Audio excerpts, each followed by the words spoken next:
India പോലെയുള്ള ജനാധിപത്യ രാജ്യങ്ങൾ ഭയപ്പെടണം. എന്തുകൊണ്ട്? ഇന്ദിരാഗാന്ധി, നെഹ്റുവിനെ പോലത്തെ കാലത്ത് പരമാവധി നമ്മൾ ചേരിചേരാ സമൂഹത്തിൽ നിൽക്കുകയും ഫലസ്തീന്റെ കൂടെ നിൽക്കുകയും ചെയ്തത് മർദ്ദിതന്റെ കൂടുന്നതാണ്. മർദ്ദകൻ അന്നും ഇന്നും ജൂതന്മാരാണ്. ഈ ജൂതന്മാരെന്നാൽ ചെറിയ വിഭാഗമല്ല. അവരെന്ത് ചെയ്യും? അവരൊരു നാട്ടിൽ ചങ്ങായിത്തം കിട്ടിയാൽ ആ നാടിന്റെ ധാർമ്മികമായ ഭരണഘടനയെ അവർ ഇല്ലാതാക്കും. റമദാനിൽ നിന്ന് ഇപ്പോൾ ഒരു നവംബറിലാണ് ഇപ്പോൾ ഈ പ്രശ്നം വരുന്നത്. 8 മാസം കഴിഞ്ഞപ്പോൾ നിങ്ങൾ ആലോചിച്ച് നോക്കി എന്താ ഉണ്ടായത്? കൃത്യം ആ പ്രസംഗം എടുത്ത് നോക്കി. ആ പ്രസംഗത്തിൽ കൃത്യമായി പറഞ്ഞിട്ടുണ്ട്. എന്താ കാരണം? അതാണ് മഗ്ദൂബി അലൈഹിം ളാലിൻ. ഈ വിഭാഗം ഒരു ജനതയിൽ പ്രവേശിച്ചു കഴിഞ്ഞാൽ അവരുടെ ധാർമ്മിക അടിത്തറയെ തകർക്കും. ഇപ്പോൾ നമ്മുടെ രാഷ്ട്രത്തിന്റെ ചങ്ങായിമാർ എന്ന് പറഞ്ഞാൽ ആരാണ്? ജൂതന്മാരാണ്. ഇപ്പൊ ഇവിടെ ക്ഷതമേറ്റത് മുസ്ലിമീങ്ങൾക്കും ഹിന്ദുക്കൾക്കും ഒന്നല്ല. എന്തിനാണ്? ഭരണഘടനക്കാണ്. മറ്റതൊക്കെ പാർശ്വവൽക്കരിപ്പറ്റി സംസാരിക്കുന്ന സംസാരങ്ങളാണ്. അടിസ്ഥാനപരമായി പ്രശ്നം എന്തിനാണ്? ലോകത്തെ ഏറ്റവും വലിയ ജനാധിപത്യ രാജ്യത്തിന്റെ ഏറ്റവും മനോഹരമായ ഭരണഘടന നശിപ്പിക്കാൻ ചെയ്തത്. ഇതാണ് മഗ്ദൂബി അലൈഹിം ളാലിൻ. ഇനി ഇതിനൊരു പരിഹാരം എന്താ? നേരത്തെ ഭാഗത്തേക്ക് കയറുക. സിറാത്തൽ ലദീന അൻഅംത അലൈഹിം. അതിന്റെ നേതാവാണ് ആര്? ബഹുമാനപ്പെട്ട സയ്യിദുന അലിയുൽ മുർത്തള റളിയല്ലാഹു അൻഹു. ബഷീറ മനസ്സിലാവുണ്ട് പറഞ്ഞു. ഞങ്ങൾ കേറിയിരിക്കല്ലേ? മനസ്സിലാവുണ്ട് പറഞ്ഞു. നിങ്ങൾക്ക് മനസ്സിലായില്ലേ പറഞ്ഞേ? ഇങ്ങോട്ട് കയറി മനസ്സിലായില്ലേ പറഞ്ഞത്? ചിന്തിക്ക്. സിറാത്തുൽ ലദീന അൻഅംത അലൈഹിം ഗൈറിൽ മഗ്ദൂബി അലൈഹിം വലദ്ദാല്ലീൻ. അല്ലാഹു നമുക്ക് നാഫിയായ ഇൽമിനെ തരട്ടെ. നല്ലപോലെ ചിന്തിക്ക്. അല്ലാഹു അല്ലാഹുവിന്റെ പൊരുത്തപ്പെട്ട അടിമകളിൽ നമ്മളെ ചേർക്കട്ടെ. അല്ലാഹു അല്ലാഹുവിന്റെ പൊരുത്തപ്പെട്ട അടിമകളിൽ നമ്മെ ഉൾപ്പെടുത്തട്ടെ. ശ്രദ്ധിക്കണേ. ചിന്തിക്ക്. അപ്പൊ ഇനിയും നോക്ക് നിങ്ങൾ. സിറാത്തുൽ ലദീന അൻഅംത അലൈഹിം, അല്ലാഹു നിഅമത്ത് ചെയ്ത ആളുകളുടെ മാർഗം എന്ന് പറഞ്ഞാൽ ആരാ? ബഹുമാനപ്പെട്ട. ഇനി ഇതിനെ നിലനിർത്താൻ കഴിയുന്നത് ഇവിടെ മാത്രമല്ല, എവിടെയും. ഖുർആനാണ് ലോകത്തെ ധാർമ്മിക സംസ്ഥാപനത്തിന്റെ ഒരു ഏറ്റവും വലിയ വജസ്സുകൾ വന്നത് പരിശുദ്ധ ഖുർആനിൽ നിന്നാണ്. അത് ധാർമ്മികമായിട്ട് മാത്രമേ മുന്നോട്ട് പോവുള്ളൂ. അപ്പൊ അതിന് അല്ലാഹു സുബ്ഹാനഹു വ തആല അവസാന ഭാഗത്ത് ചെയ്യുന്നത് ഒരു പൗരാവലിയെ പരിചയപ്പെടുത്താണ്. ഏതാണ് ആ പൗരാവലി? സിറാത്തുൽ ലദീന അൻഅംത അലൈഹിം. അതാരാണ്? അത് ബഹുമാനപ്പെട്ട ഈ സക്കലൈനി തന്നെ. ഏതാ സക്കലൈനി? ഞാൻ 2 ഭാരമുള്ള കാര്യത്തെ ഉപേക്ഷിക്കുന്നു. ഒന്ന് ഖുർആനാണെങ്കിൽ ഒന്ന് എന്റെ കുടുംബമാണെന്ന് മുഹമ്മദ് മുസ്തഫ. ഇതിന് ഞാൻ ഉപോത്ബലകമായ ചില കാര്യം കൂടി പറഞ്ഞുതരാം. നിങ്ങൾക്ക് ശ്രദ്ധിക്കുക. ബഹുമാനപ്പെട്ട മുസ്ലിം ഉമ്മത്തില് മാനവ സമൂഹം കണ്ട ഏറ്റവും നല്ല തറവാട്ടിലാണ് 2 ആള് ജനിക്കുന്നത്. ഏറ്റവും നല്ല തറവാട്ടിലാണ് അല്ലാഹു തആല ഹബീബായ നബി പറയാ. വറക്കപ്പറ ഹബീബായ നബി പറയാണ്. എന്ത്? ചരാചരങ്ങളെ പടച്ചപ്പോൾ എന്നെ മനുഷ്യരിലാക്കി. മനുഷ്യരെ സൃഷ്ടിച്ചപ്പോൾ എന്നെ അല്ലാഹു സുബ്ഹാനഹു വ തആല ഇബ്രാഹിമിയത്തിലാക്കി. ഇബ്രാഹിമിയത്തിൽ നിന്ന് അല്ലാഹു സുബ്ഹാനഹു വ തആല എന്നെ ഇസ്മായിലിയത്തിലാക്കി. ഇസ്മായിലിയത്തിൽ നിന്ന് അല്ലാഹു തആല എന്നെ ബനു ഹാഷിമിലാക്കി. ബനു ഹാഷിമിൽ നിന്ന് അല്ലാഹു എന്നെ ബനു മുത്തലിബിലാക്കി. ആര് പറയാ? അപ്പൊ ഞാൻ നല്ലതിലൂടെ മാത്രമേ ഞാൻ വന്നിട്ടുള്ളൂ. മുഹമ്മദ് മുസ്തഫ. ഈ ലോകത്ത് ഏറ്റവും വലിയ തറവാട്ടുകാരനാണ് മുഹമ്മദ് മുസ്തഫ. ഇർക്കൽ ചക്രവർത്തി ചോദിക്കുന്നുണ്ട് വന്ന ആളുകളോട്, ഈ പറയുന്ന ആളുടെ തറവാട് എങ്ങനെയാണെന്ന്. അപ്പോൾ പറഞ്ഞു വലിയ തറവാട്ടുകാരനാണ്. അപ്പോൾ രാജാവ് പറഞ്ഞു വകദാലിക്കൽ അംബിയാവു, അംബിയാക്കന്മാരെല്ലാം തറവാട്ടിലിരിക്കും. ലോകത്തെ ശ്രദ്ധിക്കണം കേട്ടോ, ഇത് വളരെ മനസ്സിലാക്കേണ്ട കാര്യമാണ്. ലോകത്തെ ഏറ്റവും വലിയ തറവാട്ടിലാണ് ആര് പറഞ്ഞത്? മുഹമ്മദ് മുസ്തഫ. എങ്കിൽ ആ തറവാട്ടിലല്ലേ അലിയും പറഞ്ഞത്? ഇനി 3ാമത്തെ ആളാരാ? ഈ ലോകത്തെ ഏറ്റവും വലിയ തറവാട് ഏതാ? ബനു ഹാഷിം ബനു മുത്തലിബ് അല്ലേ? ബനു ഹാഷിമിൽ നിന്നുള്ള ബനു മുത്തലിബ് അല്ലേ ലോകത്തെ ഏറ്റവും നല്ല തറവാട്? അല്ലാഹു സുബ്ഹാനഹു വ തആല എവിടെ രണ്ടാക്കിയപ്പോഴും എന്നെ ഖൈറിലാക്കി. എന്നെ ശുദ്ധീകരിച്ച് കൊണ്ടുവന്നു. അവസാനം എന്നെ ബനു ഹാഷിമിൽ നിന്ന് ബനു മുത്തലിബിലാക്കി. അതാണ് ലോകത്തെ ഏറ്റവും നല്ല തറവാട് എന്ന് മുഹമ്മദ് മുസ്തഫ. മനസ്സിലായോ? എന്ന് അനവധി ഹദീസുണ്ട്. കുറച്ചൊന്നുമല്ല. ലോകത്തെ ഏറ്റവും നല്ല തറവാട്ടിലാണ് ഞാൻ പറഞ്ഞത്. അതിനേക്കാൾ വലിയ തറവാട് ഇനി ലോകത്ത് അതേ തറവാട്ടിലല്ലേ ആലിയും പറഞ്ഞത്? എന്തേ തമ്മിൽ വ്യത്യാസം? എന്താണ് തമ്മിലുള്ള വ്യത്യാസം? എന്താ വ്യത്യാസം? അബ്ദുള്ളയുടെ ഉമ്മയും അബൂ താലിബിന്റെ ഉമ്മയും ഒന്നാ, ബാപ്പ ഒന്നാ. മറ്റുള്ളവർക്ക് വേറെ അമ്മയും ബാപ്പയുണ്ട്. തിരിഞ്ഞിട്ടില്ല. വേറുള്ളവർക്ക് വേറെ അമ്മ ഉണ്ട്. മനസ്സിലായില്ല? അബ്ദുൽ മുത്തലിബിന് ഒരു ഭാര്യയിൽ ഉണ്ടായതാണ് 2 മക്കൾ. ഒന്ന് ആര്? അബൂ താലിബ്, ഒന്ന് അബ്ദുള്ള. രണ്ടും ഒരു ഭാര്യന്റെ മക്കളാണ്. അപ്പോൾ ഇവർ രണ്ടാളെ നിങ്ങൾക്ക് പറയുന്നത് മനസ്സിലായില്ല. ഒന്ന് അബ്ദുള്ളയുടെ മോന് റളിയല്ലാഹു അൻഹു, ഒന്ന് അബൂ താലിബിന്റെ മോന് അലി. രണ്ടാളി ബാപ്പ ഒന്ന് ഉമ്മ ഒന്ന്. ആരെയും അബൂ താലിബിന്റെയും അബ്ദുള്ളയുടെയും ബാപ്പ ഒന്നാണ്, ഉമ്മ ഒന്നാണ്. വേറെ ചില മക്കളിൽ ബാപ്പ ഒന്നാണെങ്കിലും ഉമ്മ 2ആണ്. എന്തുകൊണ്ടാണ് അബൂ താലിബിനെ ഏൽപ്പിച്ചത്? കുടുംബം എന്ന നിലയിൽ കുട്ടിയെ പോറ്റാൻ എന്താ ഒന്നാമതായി വേണ്ടത്? ഒരു കുട്ടിയെ പോറ്റാൻ എന്താ വേണ്ടേ? ആ സാധനം വേണ്ടേ? കുട്ടികൾ പൈസ വേണ്ടേ? പൈസ ഉള്ള ആള് അബ്ബാസാണ്, ഏൽപ്പിച്ചില്ല. പൈസ ഉള്ള ആൾ അബൂ ലഹബാണ്. അബൂ ലഹബ് പോട്ടെ നോക്കാം. കണ്ടെടുത്ത മുഴുവനും തവിട്ടിലും നേടുന്നവനാണ് ആര്? അബ്ബാസ് കുട്ടി. അബ്ബാസാണ് ആരാ? പൈസക്കാരൻ. ഇന്റെ എളാപ്പാന്റെ മൂത്താപ്പ അബ്ബാസ് എന്നവരുടെ പണത്തിന്റെ പൊലിമ ഞാൻ എന്റെ കാലിന്റെ ചുവട്ടിലാക്കിയിട്ടുണ്ടെന്ന് മക്ക ഫതഹിന്റെ അല്ല എന്താ പറയാ മക്ക ഫതഹിന്റെ ദിവസം അല്ല ഹജ്ജത്തുൽ വദായിൽ വെച്ച് പ്രസംഗിച്ചില്ലേ മുഹമ്മദ് മുസ്തഫ? ഇനിമേൽ ഒരു പണത്തിന്റെ അഹങ്കാരം ഒരാൾ പറയാൻ പാടില്ല. അപ്പൊ മക്ക കണ്ട മൊലാളിയാണ് ആര്? അബ്ബാസ്. വലിയ മൊലാളിയാണ്. പക്ഷെ ആ അബ്ബാസിനെ ഏൽപ്പിക്കാതെ ആരേൽപ്പിച്ചു? അബൂ താലിബ് അന്നും ദരിദ്രനാണ്, മരിക്കുമ്പോൾ ദരിദ്രനാണ്. ഈ കുട്ടി കൂലിപ്പണി എടുത്തിട്ട് കിട്ടുന്നത് കൊണ്ട് കുടുംബം പോരണ്ട ഒരുപാട് ഘട്ടം അബൂ താലിബിന്റെ വീട്ടിലുണ്ടായിട്ടുണ്ട്.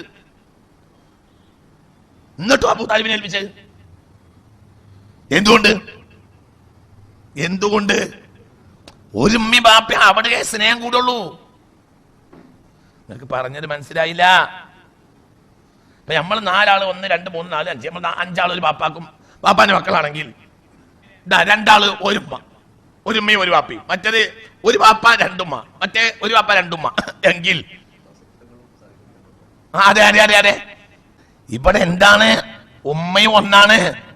പറയട് ഉമ്മ ഒന്നാണ്, ബാപ്പ ഒന്നാണ്. ചിലടത്ത് ബാപ്പ ഒന്നാണ്, ഉമ്മ 2ആണ്.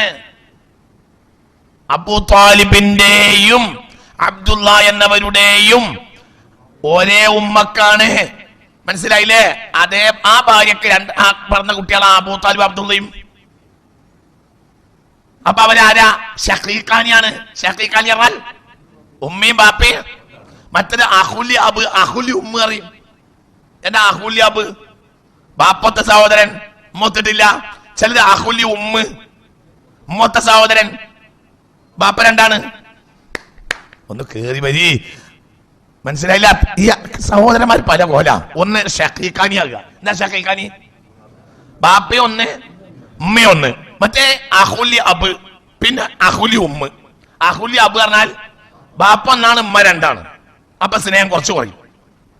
പിന്നെ നമ്മൾ പറഞ്ഞിട്ടുണ്ടാക്കുന്ന സ്നേഹം ഉണ്ടാവും, അത് വേറെ. അപ്പൊ നമ്മുടെ മലൊക്കെ ഉണ്ടല്ലോ. പിന്നെ അഹുലി ഉമ്മ.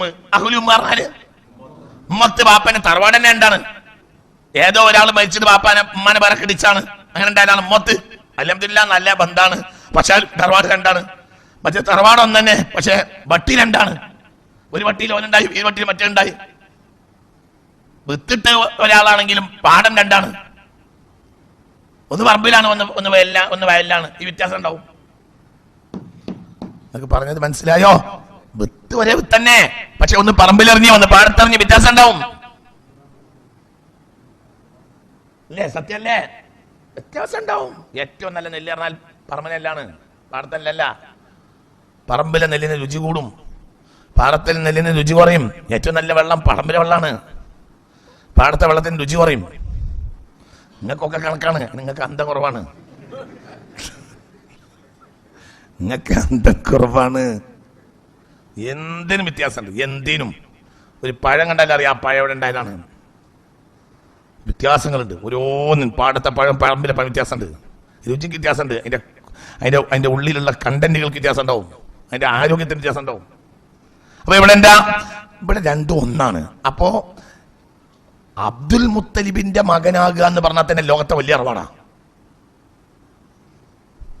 എന്നിട്ട് അബ്ദുൽ മുത്തലിബിൽ എന്തു ഒത്തു?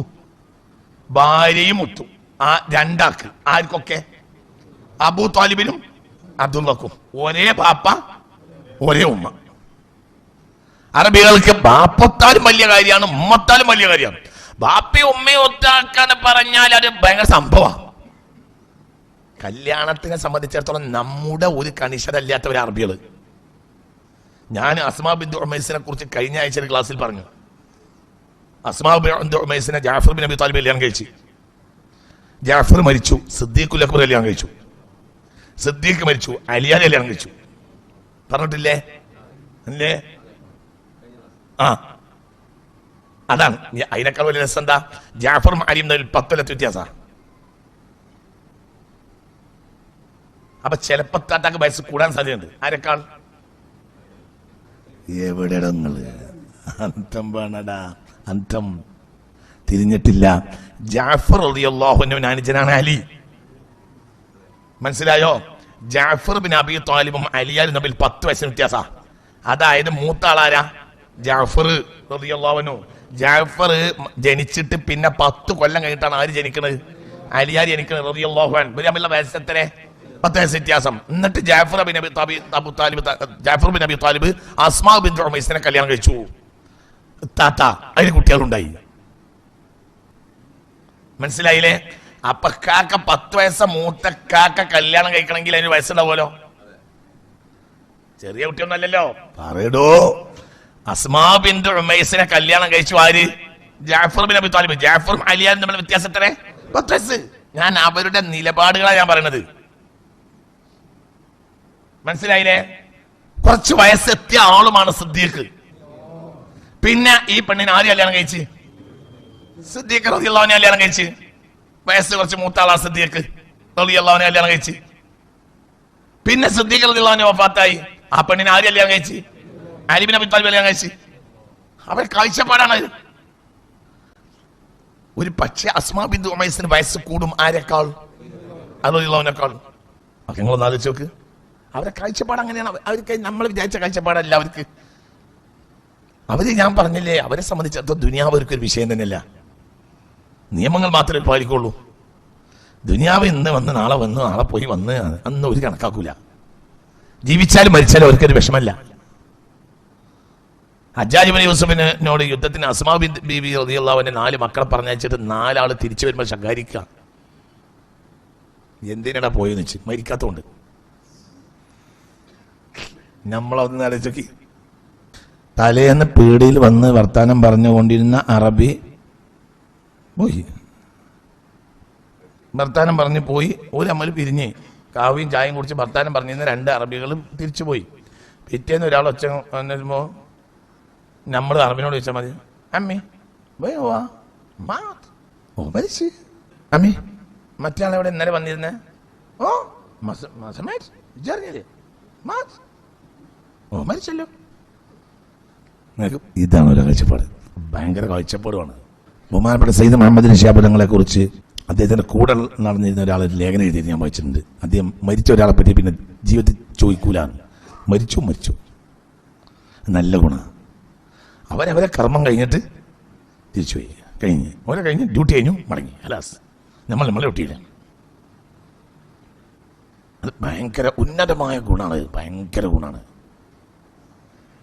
അത് മറക്കല്ല. അത് അവരെ ഡ്യൂട്ടി കഴിഞ്ഞു അവർ പോയി. അപ്പൊ ഇങ്ങനെയൊക്കെയുള്ള അവസ്ഥയിലാണ് അവർ. ഇതെന്റെ ഇവിടെ പറയാനുള്ള കാരണം എനിക്കറിയാം. അപ്പൊ ഇങ്ങനത്തെ ഒരു തറവാട്ടിലാണ് ഇവിടെ ആര് ജനിക്കുന്നത്? മഹാനായ സയ്യിദ്ന അലി. ഇവർ 2 ആളും ഒരു ഉമ്മാടെയും ഒരു ബാപ്പാടെയും മക്കളാ. ആരും അബ്ദുള്ള അബൂ താലിബ്. അബൂ താലിബിന് കുട്ടി ജനിച്ചു. ആര്? അലി. നേരം വൈകി ജനിച്ചു. എന്നാൽ റസൂലുള്ളാഹിക്ക് 30ാമത്തെ വയസ്സിലാണ് റസൂലുള്ള കല്യാണം കേൾക്കുമ്പോഴും ആര് ജനിച്ചിട്ടില്ല? അലി റളിയല്ലാഹു അൻഹു ജനിച്ചിട്ടില്ല. പിന്നെ 30ാമത്തെ വയസ്സിൽ ജനിച്ചു. റസൂലുള്ളാഹിക്ക് ബോത്ത് കിട്ടുമ്പോൾ അലി ബിൻ അബി ത്വാലിബ് എത്ര? 10 വയസ്സ്. ജാഫർ അപ്പോഴത്തിന് 20 വയസ്സുണ്ടാവും. അതുകൊണ്ടാണ് പ്രവാചകത്വത്തിന്റെ ഉപവത്തിന്റെ ആദ്യകാലങ്ങളിൽ പ്രശ്നം ഉണ്ടായപ്പോൾ അബസീനിയയിലേക്ക് ഹിജറ പറഞ്ഞേക്കുന്ന നേതാവ് ആരാണ്? ബഹുമാനപ്പെട്ട ജാഫറാണ്. ജാഫറാണ് യുവാവാണ്. അലിയോ കുട്ടിയാണ്. അപ്പൊ ഇവർ തമ്മിലുള്ള ബന്ധങ്ങൾ ചിന്തിക്കണം. ലോകത്തെ ഏറ്റവും നല്ല തറവാടിലാണ് ഞാൻ ജനിച്ചതെന്ന് പറഞ്ഞില്ലേ മുഹമ്മദ് മുസ്തഫ? അപ്പൊ ആ തറവാട് തന്നെയല്ലേ ആരും ജനിച്ച്? പിന്നെ അബ്ബ് തമ്മിൽ എന്താ വ്യത്യാസം? ഒരു വ്യത്യാസമുണ്ട്. ഒന്ന് ആമിന ബിൻത് വഹബാണ്, ഒന്ന് ഫാത്തിമ ബിൻത് അസദാണ്. അതേ സമയത്ത് ആമിന ബിൻത് വഹബ് റളിയല്ലാഹു അൻഹ പ്രസവിച്ച ഈ കുട്ടിയായ മുഹമ്മദ് മുസ്തഫ ഫാത്തിമ ബിൻത് അസദിനെ പറ്റി പറഞ്ഞത് ഉമ്മി എന്നാണ്. കാരണം എന്റെ ഉമ്മ മരിച്ചിട്ട് എന്നെ 6-ാമത്തെ വയസ്സിൽ ഉമ്മ മരിച്ചു. പിന്നെ എന്നെ സംരക്ഷിച്ചത് ആരാണ്? ഫാത്തിമ ബിൻത് അസദ്. അപ്പൊ ഫാത്തിമ ബിൻത് അസദ് ഉമ്മയാണ് ആർക്ക്? ഹബീബ നബിക്ക്. ആർക്കും? അലി റളിയല്ലാഹു അൻഹു. അതേ അലി റളിയല്ലാഹു അൻഹുവിനെ ഖദീജ ബി ഉമ്മയാണ്. അതേ അലി റളിയല്ലാഹു അൻഹുവിനെ ചെറിയ കുട്ടിയാവുമ്പോൾ, അന്ന് 10 ഒന്നും ആയിട്ടില്ല, 5-8 വയസ്സുള്ള സമയത്ത് മറിയാമിന്റെ മടി ഇട്ടുകൊടുക്കാൻ ആര്? മൂത്താപ്പാക്ക് ദാരിദ്ര്യമാണ്, അതുകൊണ്ട് പോറ്റാ നമ്മൾ എന്ന് പറഞ്ഞിട്ട് ഈ കുട്ടിയുടെ ഖദീജയുടെ മടിയിൽ ഇട്ടുകൊടുക്കാൻ ആര്? മുത്തു മുഹമ്മദ് മുസ്തഫ. തിരിച്ച് കട കൂട്ടി ഇങ്ങോട്ട് ആ കടപട വീട്ടി ഖദീജ ബിക്ക് ഭയങ്കര ഇഷ്ടമാണ്. ആരെ? അലിയാരെ റളിയല്ലാഹു അൻഹു ഭയങ്കര ഇഷ്ടമാണ്. തിരിച്ചു ഫാത്തിമ ബിൻത് അസദിന് വലിയ ഇഷ്ടമാണ്. ആരെ? എനിക്കത് അത്ഭുതമാണ്. ഹബീബായ റസൂലുള്ള പറയാണ്, വീട്ടിൽ ഒരു പ്രധാനമായ ഭക്ഷണ പദാർത്ഥം ഉണ്ടായാൽ എല്ലാവരോടുകൂടെയും നൗകുലു ജമിഅൻ, ഞങ്ങൾ എല്ലാവരും കൂടി അത് കഴിക്കും. ഫതഖുദു ഉമ്മി, ഫാത്തിമ ബിൻത് ശൈഅൻ മിനാ, അതിന് അല്പം ഉമ്മ എടുത്തു വെക്കും. ആര്? ആര്? മൂത്തമ്മ ഫാത്തിമ ബിൻത് അസദ് റളിയല്ലാഹു അൻഹ എടുത്തു വെക്കും. ഞങ്ങൾ ഒരു വട്ടത്തിൽ ഞങ്ങൾ ആ ഭക്ഷണം എല്ലാവരും കൂടെ കഴിക്കും. ഫതഖുദു മിനാ ശൈഅൻ, എന്നിട്ട് അതിന് അല്പം എടുത്തു വെക്കും. ആര്? ഫാത്തിമ ബിൻത് അസദ് റളിയല്ലാഹു അൻഹ എടുത്തു വെക്കും. ഉമ്മാക്ക് കഴിക്കാൻ വേറിട്ട് കഴിക്കാനുള്ളതുപോലെ ഉമ്മയുടെ കൊണ്ടുപോയി വെക്കും. പിന്നെ ഫൈദാ ഖലൗ, എല്ലാവരും ഒഴിവായി കഴിഞ്ഞാൽ, ആ നേരം കഴിഞ്ഞു, എല്ലാവരും ഒഴിവായി കഴിഞ്ഞാൽ തുനാദീനി ഇന്നെ വിളിക്കും, എന്നിട്ട് ആ ഭക്ഷണം എടുത്തു തരും. അത് ഒരു ആളെ മാത്രമേ ഞങ്ങൾ വീട്ടിൽ ചെയ്തിട്ടുള്ളൂ, എനിക്ക് വേണ്ടി മാത്രം. അത് സ്ഥിരമാണ്. ആരുടെ? ഫാത്തിമ ബിൻത് അസദിന്. ഈ ഫാത്തിമ ബിൻത് അസദ് റളിയല്ലാഹു അൻഹ പിന്നീട് മദീനക്ക് മുഹാജിറത്തായി വന്ന് മരിക്കുക. ആ മരിക്കുമ്പോൾ നബി സല്ലല്ലാഹു അലൈഹി വസല്ലം തങ്ങൾ കമീസ് അഴിച്ചിട്ട് അതിലാണ് കഫൻ ചെയ്തത്. എന്ത് മുത്ത് റസൂൽ മുസ്തഫ സല്ലല്ലാഹു അലൈഹി വസല്ലമ തങ്ങളുടെ കമീസ് അഴിച്ചിട്ടാണ്. കമീസാണ് ഓവർകോട്ട്. ആരുടെ? ഫാത്തിമ ബിൻത് അസദ് റളിയല്ലാഹു അൻഹയുടെ മയ്യിത്തിന്. ഇങ്ങനത്തെ ഒരു അവസരം തന്റെ ഉമ്മാക്ക് ചെയ്തു കൊടുക്കാൻ റസൂലുള്ളാഹിക്ക് കഴിഞ്ഞിട്ടില്ല. മനസ്സിലായോ നിങ്ങൾക്ക്? ആ ഉമ്മ മരിക്കുമ്പോ 6 വയസ്സായ കുട്ടിയാ. ആര്? ഹബീബ നബി. ഒരു പരിചാരികയും ഒരു കൈതയല്ലാതെ ഒന്നും കൂടല്ല. പിന്നെ താൻ എല്ലാം ഉണ്ടായ സമയത്താണ് മറ്റേ ഉമ്മ മരിക്കുന്നത്. ആര്? ഫാത്തിമ ബിൻത് അസദ് റളിയല്ലാഹു അൻഹ. എന്നിട്ട് ഹബീബ നബി സ്വന്തം കൈ കൊണ്ട് കൈ വിട്ടും. എന്ത്? ഖബർ.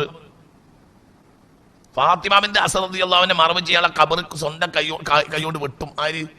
ഹബീബായ നബി സല്ലല്ലാഹു അലൈഹി വസല്ലം. ഖബറിന്റെ പണി കഴിയുമ്പോൾ റസൂലുള്ളാഹി സ്വല്ലല്ലാഹു അലൈഹി വസല്ലമ അതിലാണ് കിടക്കും. യൽതജിഉ കമാ യൽതജിഉൽ മയ്യിതു. മനസ്സിലായില്ലേ? മയ്യത്തിനെ എങ്ങനെയാണോ കിടക്കാറുള്ളത് ഖബറിൽ, അപ്രകാരം കിടക്കും. ആര്? റസൂലുള്ളാഹി ഖബറിൽ ഇറങ്ങി കിടക്കും. എന്നിട്ട് കരഞ്ഞു ദ്വാരക്കും, അല്ലാഹുമ്മ ഗ്ഫിർലി ഉമ്മീൻ. എന്നിട്ടാണ് അവിടെ മനഹോട് നടത്തുക. നിങ്ങൾക്ക് പറഞ്ഞത് മനസ്സിലായില്ല? മദീന ജീവിത കാലഘട്ടത്തിൽ ആര് മരിക്കുന്നുണ്ട്? ഫാത്തിമ ബിൻത് അസദ് റളിയല്ലാഹു അൻഹ മരിക്കും. ആ മരിച്ചിട്ട് അവിടെ മറവ് ചെയ്യാൻ വേണ്ടി കൊണ്ടുവരുമ്പോൾ കഫൻ ചെയ്യാൻ റസൂലുള്ളാഹിന്റെ കമീസ് അയച്ചിട്ട് റസൂലുള്ളാഹി കമീസിലാണ് കഫൻ ചെയ്യിപ്പിച്ചത്. എന്നിട്ട് കൊണ്ടുവന്ന് ഖബർ സ്വന്തം കൈകൊണ്ട് വെട്ടും ഹബീബായ റസൂലുള്ളാഹി. എന്നിട്ട് എന്ത് ചെയ്യും? അതിൽ റസൂലുള്ളാഹി കിടക്കും. എന്നിട്ട് കരഞ്ഞു തോർക്കും, അല്ലാഹുമ്മ ഗ്ഫിർലി ഉമ്മീ, അല്ലാഹുമ്മ ഗ്ഫിർലി ഉമ്മീ ഫാത്തിമ ബിൻത് അസദ്. എൻ്റെ ഉമ്മ ഫാത്തിമ ബിൻത് അസദ് എൻ്റെ ഉമ്മാക്ക് പുറത്തു കൊടുക്കണമേ റബ്ബേ. എൻ്റെ ഉമ്മ എന്നാണ് ആരാ പറയുന്നത്? ആരാ പറയുന്നത്? റസൂലുള്ളാഹി സ്വല്ലല്ലാഹു അലൈഹി വസല്ലം തങ്ങൾ ഫാത്തിമ ബിൻത് അസദിനെ പറ്റി പറഞ്ഞ എൻ്റെ ഉമ്മ എന്നാണ്. അലിയാര് ഖദീജ ബീവിയെ പറ്റി പറയുന്നതും എൻ്റെ ഉമ്മ തന്നെയാണ്. ആ കടം ഇവിടെ വീട്ടും. അതായത് തന്നെ ഫാത്തിമ ബിൻത് അസദ് ഏറ്റെടുത്തതുപോലെ തന്റെ ഭാര്യയെ കൊണ്ട് അലിയാരെ ഏറ്റെടുപ്പിക്കും. ആര്? അലിയാര് ചെറിയ കുട്ടിയാണ്, ദാരിദ്ര്യമുള്ള കാലമാണ്, തിന്നണ്ട പ്രായമാണ്. മൂത്താപ്പാക്കാകട്ടെ പ്രയാസമുള്ള ഒരു സന്ദർഭമാണ്. അപ്പൊ ഈ കുട്ടിയെ ഏറ്റെടുത്ത് കൊണ്ടുപോലും ആര്? അപ്പൊ ഒറ്റ വട്ടിയിലാണ് രണ്ടാൾ ഒരു നിലക്ക്. മുത്തു മുഹമ്മദ് മുസ്തഫ, പിറക്കാത്ത ഫാത്തിമ ഒന്ന്, വല്ലിപ്പ രണ്ടാക്കും ഒന്ന്. അതായത് ബാപ്പയും മൂത്താപ്പയും ഉണ്ടായത് ഒരേ ഉമ്മാക്കും. അപ്പൊ അലിയാരും ഹബീബായ നബിയും ഒരൊറ്റ വല്ലിപ്പയുടെയും ഒരൊറ്റ വല്ലിമ്മയുടെയും മക്കളായി. ഹബീബായ നബിയും അലിയാരും റളിയല്ലാഹു അൻഹു ഒരു വല്ലിപ്പാടെയും ഒരേ വല്ലിമ്മയുടെയും പേരമക്കളായി രണ്ടാളും. എന്നിട്ട് റസൂലുള്ളാഹിനെ ആര് വളർത്തി? അലിയാരും ഉമ്മ വളർത്തി. റസൂലുള്ളാഹിന്റെ ഭാര്യ അലിയാരെയും വളർത്തി. 8 വയസ്സാകുമ്പോഴത്തേന് ഹബീബായ നബി എന്ന ലോകത്തെ ഏറ്റവും ഷറഫാക്കപ്പെട്ട വീട്ടിൽ അലി എത്തിച്ചേർന്നു. ഈ ലോകത്തെ ഏറ്റവും വലിയ വീട് ഹബീബായ നബിയുടെ വീടാ. ഇനി ഒരു ഹദീസ് കേട്ടോളി. ഉൻസിലൽ ഖുർആനു അലാ ലിസാനി ഖുറൈശ്. ഖുറൈശികളുടെ ഭാഷയിലാണ് ഖുർആൻ ഇറങ്ങിയിട്ടുള്ളത്. ഏറ്റവും വലിയ ഖുറൈശ് ആരാ? അപ്പോ ഖുർആന്റെ ഭാഷ റസൂലുള്ളാഹിന്റെ ഭാഷയും അലിയാരുടെ ഭാഷയാണ്. അപ്പോൾ സിറാത്തല്ലദീന അൻഅംത അലൈഹിം, നബിയുടെ മാർഗവും അലിയാരുടെ മാർഗവുമാണ്. നിങ്ങൾ എൻ്റെ കൂടെ ഇല്ല, നിങ്ങൾ കൂടി തന്നാൽ മതി, പിന്നെ നിങ്ങൾക്ക് മനസ്സിലാവും. ഉൻസിലൽ ഖുർആനു അലാ ലിസാനി ഖുറൈശ്. ഖുറൈശികളുടെ ഭാഷയിലാണ് എന്തിറങ്ങിയത്?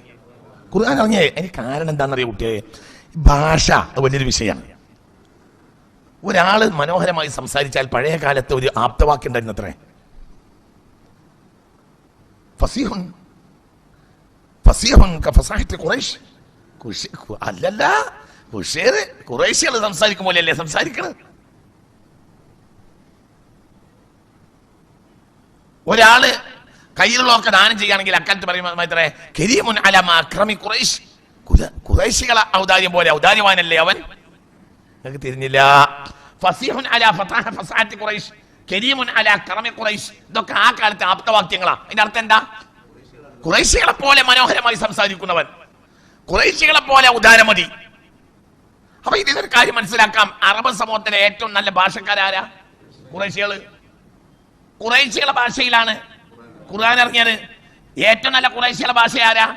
ഖുറൈശികളെ ഏറ്റവും നല്ല തറവാടേരാ? ബനു ഹാഷിം. ബനു ഹാഷിമിലോ? ബനു മുത്തലിബ്. ബനു മുത്തലിബിലോ?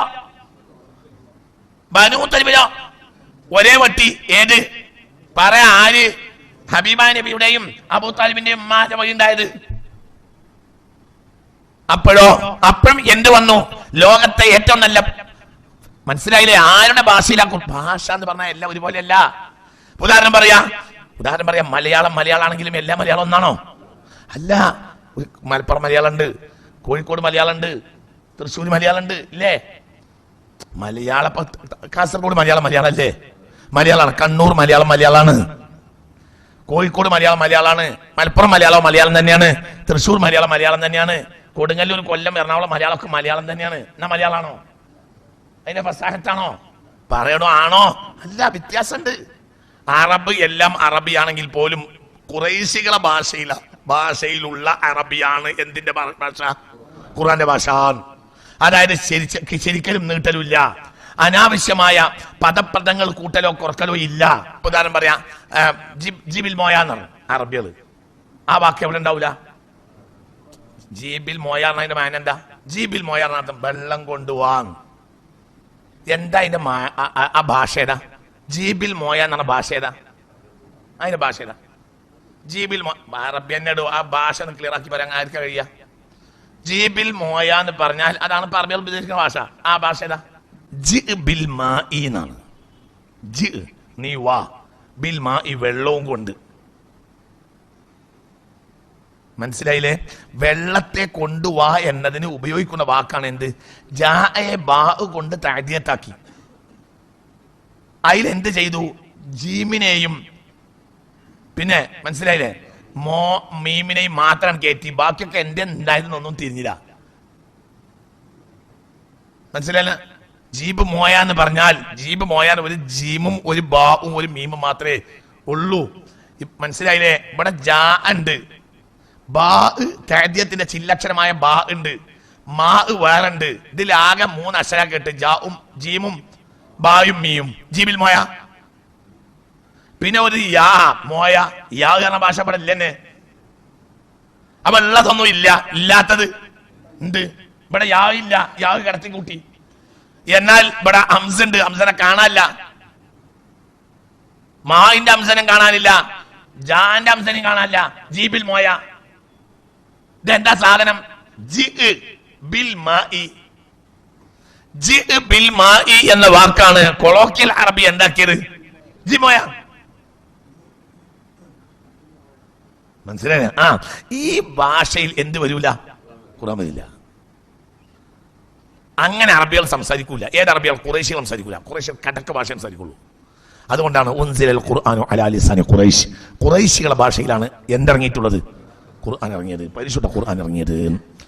അപ്പോൾ ഖുർആൻ നിങ്ങൾ നോക്കി. ഇനി മുത്ത് മുഹമ്മദ് മുസ്തഫ, പുണ്യ മുഹമ്മദ് മുസ്തഫ സല്ലല്ലാഹു അലൈഹി വസല്ലമ തങ്ങൾ പറയുന്ന ഒരു വാക്ക് നിങ്ങൾ കേൾക്ക്.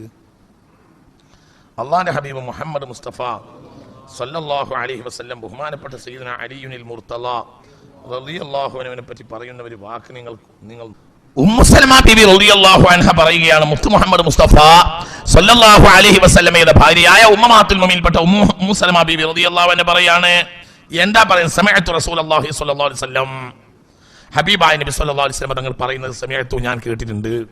എന്ത്? അലി മഅൽ ഖുർആനി വൽ ഖുർആൻ മഅലി. ഇമാം ഹാക്കിം മുസ്തദ്റക്കിൽ രേഖപ്പെടുത്തിയ ഹദീസാണ് ഈ പറയുന്നത്. അലി മഅൽ ഖുർആൻ, അലി ഖുർആന്റെ കൂടെയും വൽ ഖുർആൻ മഅലി, ഖുർആൻ അലിയുടെ കൂടെയും ആയിരിക്കും. ലൻ യഫ്തരിഖാ, അത് രണ്ടും വിട്ടുപിരിയുകയില്ല. ഹത്താ യരിദാ അലയ്യൽ ഹൗള, അത് രണ്ടും എന്റെ അടുക്കൽ ഹൗളും കരയിൽ എത്തുന്നത് വരെ അത് രണ്ടും വിട്ടുപിരിയുകയില്ലെന്ന് മുഹമ്മദ് മുസ്തഫ. അള്ളാഹു നമുക്ക് തൗഫീഖ് തരട്ടെ. ഇങ്ങോട്ട് നോക്കി ഉറങ്ങിയതട്ടെ. ഗൗരവമായ ഹദീസാണ് ഈ പറയുന്നത്. വളരെ വലിയ പാഠം ഇതിലുണ്ട്, വളരെ വലിയ പാഠം ഇതിൽ പഠിക്കാനുണ്ട്. അള്ളാഹു നമുക്ക് തൗഫീഖ് തരട്ടെ. ഇങ്ങോട്ട് നോക്ക്. അൽ ഖുർആൻ മഅലി, അലി മഅൽ ഖുർആനി വൽ ഖുർആൻ മഅലി. അലി ഖുർആന്റെ കൂടെയും ഖുർആൻ അലിയുടെ കൂടെയും ആയിരിക്കും. അത് രണ്ടും വിട്ടുപിരിയുകയില്ല. അലി ഖുർആന്റെ കൂടെയും ആയിരിക്കും, ഖുർആൻ അലിയുടെ കൂടെയും ആയിരിക്കും. ലൻ യഫ്തരിഖ, ആ രണ്ടും വിട്ടുപിരിയുകയില്ല. ഹത്താ യരിദ അലയ്യൽ ഹൗള, അത് രണ്ടും ഹൗളും കരയിൽ എന്റെ അടുക്കൽ എത്തുന്നത് വരെ. ഒരുപാട് മുഹദ്ദിസീങ്ങൾ ഈ ഹദീസ് രേഖപ്പെടുത്തിയിട്ടുണ്ട്. ഇമാം ത്വബറാനി ഈ ഹദീസ് രേഖപ്പെടുത്തിയിട്ടുണ്ട്. ബഹുമാനപ്പെട്ട ഇമാം ഹാക്കിം റളിയല്ലാഹു അൻഹു ഈ ഹദീസ് രേഖപ്പെടുത്തിയിട്ടുണ്ട്. ചിന്തിക്കണം. അല്ലാഹു നമുക്ക് തൗഫീഖ് തരട്ടെ. ബഹുമാനപ്പെട്ട ഇമാം ശബിലഞ്ചി റളിയല്ലാഹു അൻഹു തന്നെ നൂറുൽ അബ്സാറിൽ ഹദീസ് രേഖപ്പെടുത്തിയിട്ടുണ്ട്. ബഹുമാനപ്പെട്ട ഇമാം ഹാക്കിം തങ്ങൾ ഈ ഹദീസ് മുസ്തദ്റക്കിൽ രേഖപ്പെടുത്തിയിട്ടുണ്ട്. ഇമാം ത്വബറാനി തങ്ങളും രേഖപ്പെടുത്തിയിട്ടുണ്ട്. അലി മഅൽ ഖുർആനി, അലി ഖുർആന്റെ കൂടെ ആയിരിക്കും. വൽ ഖുർആൻ മഅലി, ഖുർആൻ അലിയുടെ കൂടെയുമായിരിക്കും. ലൻ യഫ്തരിഖ, അത് രണ്ടും വിട്ടുപിരിയുന്നില്ല. ഹത്താ യരിദ, അത് രണ്ടും വരുന്നത് വരെ അലയ്യ എന്റെ അടുക്കൽ, അൽ ഹൗള, ഹൗളും കരയിൽ എത്തുന്നത് വരെ. ഹൗളും കരയിൽ എത്തിക്കഴിഞ്ഞാൽ അലിയാരുടെ കയ്യിൽ വടി ഉണ്ടാവും. ഇതനുസരിച്ച് ജീവിക്കാത്തവരെ തല്ലു. ഇപ്പൊ കഴിഞ്ഞ ആഴ്ച ഹദീസ് ഇങ്ങോട്ട് കൂട്ടുക, നിങ്ങൾക്ക് തിരിഞ്ഞിട്ടില്ല. കഴിഞ്ഞ ആഴ്ച ഞാൻ എന്ത് പറഞ്ഞു? ഒരു ഹദീസ് പറഞ്ഞല്ലോ, അലി ഇബ്നു അബീ ത്വാലിബിന്റെ കയ്യിൽ ഹൗളും കരയിൽ എന്തുണ്ടാവും? വടി ഉണ്ടാവും. മുനാഫിഖ് നിങ്ങളെ തല്ലു അല്ലേ? പറഞ്ഞില്ലേ? സ്വർഗത്തിലെ വടികളിൽപ്പെട്ട ഒരു വടി ഹൗളും കരയിൽ ആരുടെ കയ്യിലുണ്ടാവും? അലിയുടെ കയ്യിലുണ്ടാവും. ശരി, ഇനി ഈ ആഴ്ചയിലെ ഹദീസ് കേട്ട് നോക്ക്. അലി ഖുർആന്റെ കൂടെയും ഖുർആൻ അലിയുടെ കൂടെയായിരിക്കും. ലൻ യഫ്തരിഖ, അത് രണ്ടും വിട്ടുപിരിയുകയില്ല. ഹത്താ യരിദ അലയ്യ, എന്റെ അടുക്കൽ അത് രണ്ടും എത്തുന്നത് വരെ. അൽ ഹൗള, എവിടെ എത്തുന്നവരെ? ഹൗളും കരയിൽ എത്തുന്നവരെ ഖുർആനും അലിയും വിട്ടില്ല. ഹൗളും കരയിൽ എത്തിക്കഴിഞ്ഞാൽ അലിയാരുടെ കയ്യിൽ എന്തുണ്ടാവും? വടി ഉണ്ടാവും. എന്തിനാണ് ഈ വടി? മുനാഫിഖിനെ തല്ലാൻ. ആരാ മുനാഫിഖ്? ഖുർആൻ അനുസരിച്ച് ഖുർആനക്കള ഉള്ളിൽ കൂടെ പുറത്ത് പരസ്യമാക്കുക, രഹസ്യമായി ഖുർആനെ നിഷേധിക്കുക. അതാണല്ലോ ആര്? മുനാഫിഖ്. അവനെ തല്ലാൻ വേണ്ടി വടി ആരുടെ കയ്യിലായിരിക്കും? അലിയാരുടെ കയ്യിൽ എന്ന് മുഹമ്മദ് മുസ്തഫ സല്ലല്ലാഹു അലൈഹി വസല്ലം. ഖുർആൻ എവിടുന്നാ തുടങ്ങിയത്? ഫാത്തിഹ സൂറത്ത്. എവിടെ തീരും? നാസില്. മനസ്സിലായില്ലേ? അപ്പൊ ഖുർആന്റെ മാർഗം ആരെ മാർഗമായിരിക്കും? വിട്ടുപിരിയാത്ത രണ്ടാള്. ഖുർആൻ സുന്നത്ത് വിട്ടുപിരിയില്ല, ഖുർആനും എന്റെ കുടുംബം വിട്ടുപിരിയില്ല, ഖുർആനും എന്റെ അലിയും വിട്ടുപിരിയില്ല. അപ്പൊ ഇവിടെ അടിസ്ഥാനം ആരാ? അലിയാര്. ആ അലിയാരെ മക്കൾക്ക് അതിന്റെ ചുമതല അവർക്കാണ്. മനസ്സിലായി? ആരാണെങ്കിലും അവരെ കാൽച്ചൂട്ടിലാകണം. അടിസ്ഥാനം അവർക്കാണ്. നിങ്ങൾക്ക് പറഞ്ഞത് മനസ്സിലായോ? നിക്കാഹ് ആർക്കും കഴിച്ചു കൊടുക്കാം, പക്ഷെ ഖാദിയുടെ സമ്മതം വാങ്ങണം. മനസ്സിലായില്ല? കാലിന് അപ്പുറത്തിരിക്കുമ്പോൾ ഒരാൾക്ക് ജബത്തുക വാങ്കായത്തൊക്കെ ചൊല്ലി കൊടുത്തൂടെ? പറയാ മനുഷ്യ, ചൊല്ലിക്കൊടുക്കാം. പക്ഷെ മഹല്ല് കാളിയുടെ സമ്മതം അല്ലെങ്കിൽ രജിസ്ട്രേഷനൊക്കെ ചേർക്കൂല. അങ്ങനെ തന്നെയല്ലേ? സമ്മതം വാങ്ങണം, അതാർക്കും വെച്ചു കൊടുക്കാം. ഇവിടെ രണ്ട് കൂട്ടർ തമ്മിൽ എതിരാവൂല. ഒന്ന് ഖുർആനും ഒന്ന് അഹ്ലു ബൈത്തും. ഇത് യോജിച്ച ഖിയാമത്ത് നാൾ വരെ പോവാ. വിട്ടു പിരിയാൻ പാടില്ല, വിട്ടു പിരിയൂല്ല. ആ വിട്ടു പിരിഞ്ഞവർക്ക് പിന്നെ വിട്ടുപിരിയാൻ സംഭവിക്കും. ഞാൻ എൻ്റെ ജീവിതത്തിൽ കേട്ട ഒരു അത്ഭുതകരമായ കാര്യം ഞാൻ നിങ്ങളുമായി പങ്കുവെക്കുകയാണ്. ഒരു അത്ഭുതം, ഈ അടുത്ത ദിവസം കേട്ട ഒരു അത്ഭുതമാണ് ഞാൻ പറയുന്നത്. ഒരു പക്ഷപാതിത്വം പറയാൻ നിങ്ങൾ വിചാരിക്കരുത്, അങ്ങനെ തെറ്റിദ്ധരിക്കരുത്. ഒരു പക്ഷപാതിത്വമല്ല ഞാൻ പറയുന്നത്. പക്ഷെ ഞാൻ എൻ്റെ ജീവിതത്തിൽ ഈ അടുത്ത ദിവസം കേട്ട ഒരു അത്ഭുതമായ സംഗതി.